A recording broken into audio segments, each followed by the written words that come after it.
A punto de dar el salto hacia Europa, aquella España de hace 30 años estaba poblada por 38 millones de personas. Entre ellos apenas había inmigrantes, aunque empezaban a llegar con cuentagotas.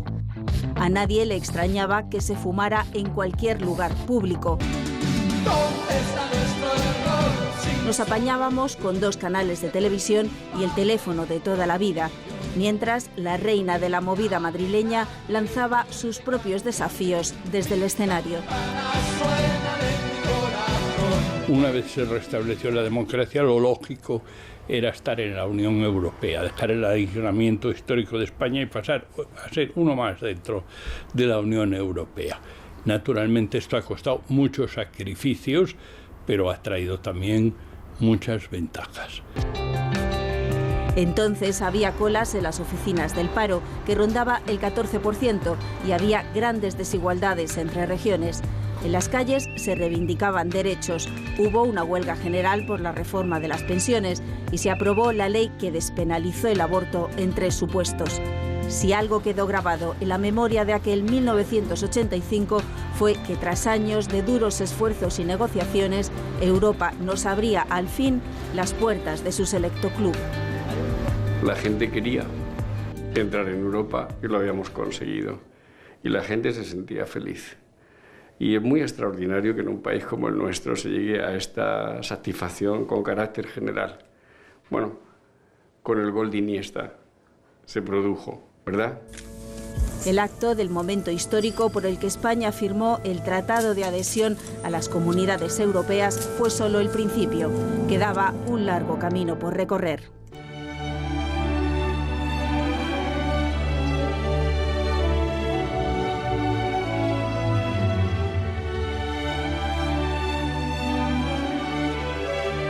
Que la integración en Europa iba a resultar una tarea con muchas espinas se intuyó el mismo día de la firma. Corrían los llamados años de plomo y aquel 12 de junio de 1985 la banda terrorista ETA asesinó a 4 personas. Con un sentimiento colectivo agridulce, España emprendió las reformas de su modesto y anticuado sistema productivo que afectaron a todos los sectores. Un ejemplo, entre tantos otros, de los sacrificios que hubo que realizar, lo vivieron los viticultores. La Unión Europea se focalizó mucho en los excedentes, intentó que no fuéramos sedentarios porque eso es un problema de oferta y demanda y por lo tanto de precio. Y lo que promovió fue el arranque de viñedo. Perdimos un 33% de la superficie vitícola. A cambio, hoy se produce un 20% más de vino y de mejor calidad. El arranque de viñedos fue especialmente dramático en las regiones donde la denominación de origen no estaba consolidada y había muchas pequeñas cooperativas que producían vino a granel.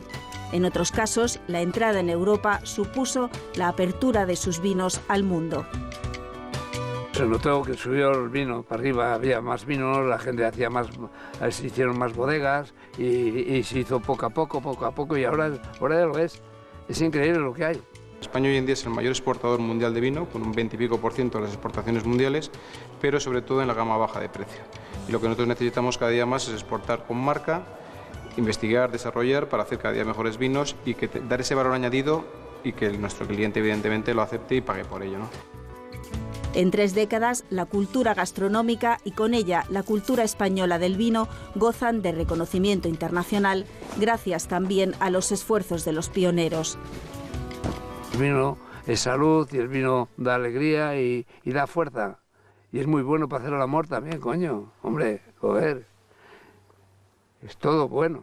Estamos construyendo un país nuevo, un gran país en el que viven 320 millones de personas y que ya es una de las primeras potencias industriales y económicas del mundo.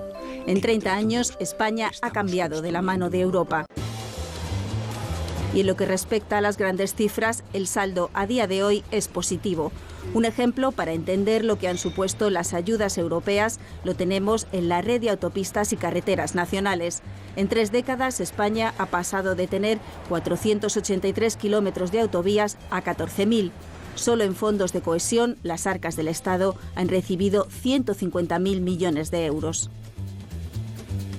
España se moderniza a partir de unos fondos europeos, de unos fondos regionales en donde la brecha entre regiones más ricas y regiones más pobres se va estrechando. No se ha cerrado del todo, hay que decirlo, pero es verdad que se ha ido cerrando, y además también las regiones de España con respecto de regiones del resto de Europa.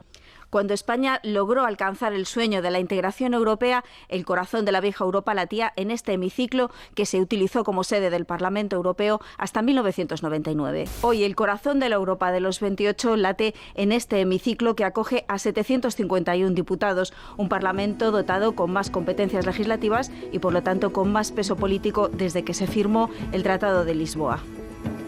Porque Europa también ha cambiado de la mano de España y del resto de los países. En el Parlamento Europeo de Estrasburgo ondean 28 banderas frente a las 12 de aquel lejano 1985 y conviven 24 lenguas oficiales. La arquitectura de este edificio abierto y transparente pretende ser una metáfora del proyecto europeo. Que gente muy diferente, de culturas, de lenguas, de nacionalidades, que son diferentes, que son distintas, sean capaces de trabajar conjuntamente y sean capaces de llegar a acuerdos, a decisiones que después tienen que beneficiar a 507 millones de ciudadanos.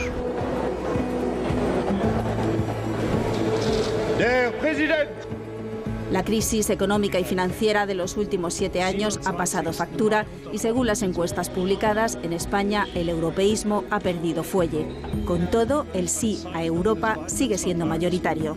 España y Portugal. Nosotros pensamos que hay que apostar por un europeísmo vinculado a los derechos sociales, un europeísmo que se enfrente al totalitarismo de los mercados, al totalitarismo financiero, y que diga que sin derechos sociales no hay democracia. Necesitamos unas instituciones europeas que no hablen solo de políticas de austeridad. Necesitamos llevar a cabo políticas de crecimiento, de inversión, políticas que generen empleo, porque estamos hablando de que hoy, en la Europa del siglo XXI, el mayor problema que tenemos en muchos territorios es el desempleo. Hay quien escribió que el futuro comienza el próximo segundo y los desafíos actuales perfilan el retrato de la Europa y la España por venir. Desde la crisis griega, la llegada masiva de inmigrantes, el Tratado de Libre Comercio con Estados Unidos o el terrorismo internacional, hasta la financiación del Estado del Bienestar. Que está en dificultades porque es muy caro, pero es nuestro modelo social europeo y hay que encontrar esa financiación. Vuelvo siempre a lo mismo, o encontrar la manera de financiarlo a nivel europeo y a nivel de los estados nacionales con solidaridad o no lo tendremos.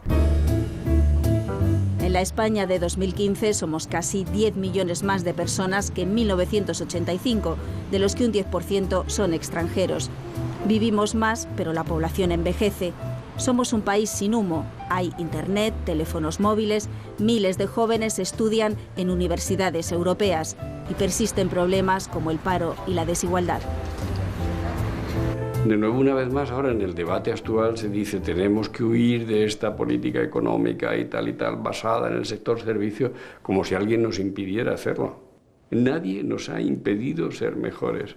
Si no hemos conseguido ser mejores, la explicación hay que buscarla aquí dentro. Y mientras que no se haga ese ejercicio, pues siempre es relativamente fácil la crítica, decir es que no nos han obligado a nadie, absolutamente nadie.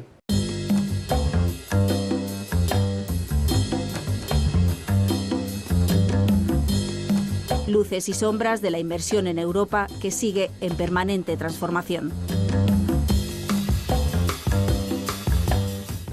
No me puedo imaginar España fuera de la Unión Europea, pero ¿qué sería hoy en día de España si no perteneciéramos a ella? Gracias a la pertenencia a la Unión, España ha logrado modernizar la economía, las infraestructuras, mejorar en innovación y tecnología, participar de la moneda única y disfrutar de los beneficios del mercado común. Si España no pertenecía a la Unión Europea, este país sería irreconocible. ¿Estaríamos dispuestos a asumir que nuestros hijos no pudieran matricularse para estudiar una carrera universitaria fuera de España? ¿Estaremos dispuestos a asumir que no pudiéramos pasar libremente a Francia o a Alemania? Esto forma parte de algo que hemos asumido como un derecho natural, pero que es muy novedoso. Nuestro espacio personal, familiar, laboral, trasciende los Pirineos. España en la actualidad no puede entenderse sin Europa. Ser socios de esta comunidad sitúa a España en primera línea del plano político internacional. Como ciudadanos europeos, los españoles hemos adquirido nuevos derechos y oportunidades. Ser miembro de la Unión Europea ha supuesto un sinfín de ventajas que serían impensables si España no perteneciera a esta comunidad.